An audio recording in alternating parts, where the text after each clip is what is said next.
Ka ndodhur një rëshqitje diku rreth orës 3:10-3:15 të mëngjesit, para mëngjesit.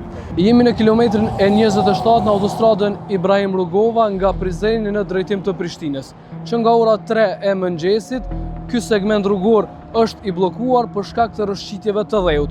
Ministria e Infrastrukturës ka njoftuar se ekipet relevante kanë dalë menjëherë në vendin e ngjarjes dhe janë duke e bërë pastrimin e rrugës në mënyrë që ky segment të lëshohet në qarkullim gjatë kësaj dite.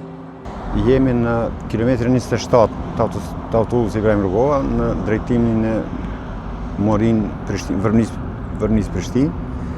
Ka ndodhur një rëshqitje diku rreth orës 3:10-3:15 të mëngjesit, para mëngjesit.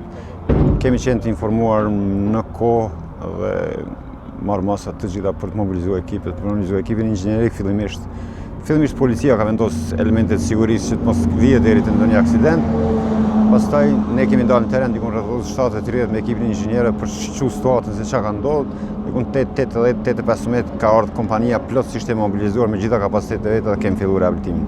A mund dihen arsyet e mundshme potenciale? Nuk i dim ato shkaqe, gjithsesi kjo pjesë është duke lëviz viteve të fundit pak më shpesh. Mu për këtë ministria ka planifikuar që këtë vit, në buxhetin e vitit 2025 është i paraportur rehabilitimi i skarpateve të autoudhës prej Morinës deri në Gjurgjis. Prandaj edhe më tej besa edhe te pjesa për podjeve që shkon në ato lidhse.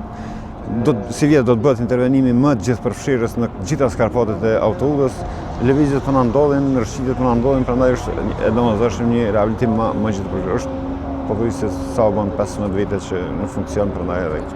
A dihet ndonjë afati për afër mund të lirohet sot? Kjo do të lirohet brenda ditës.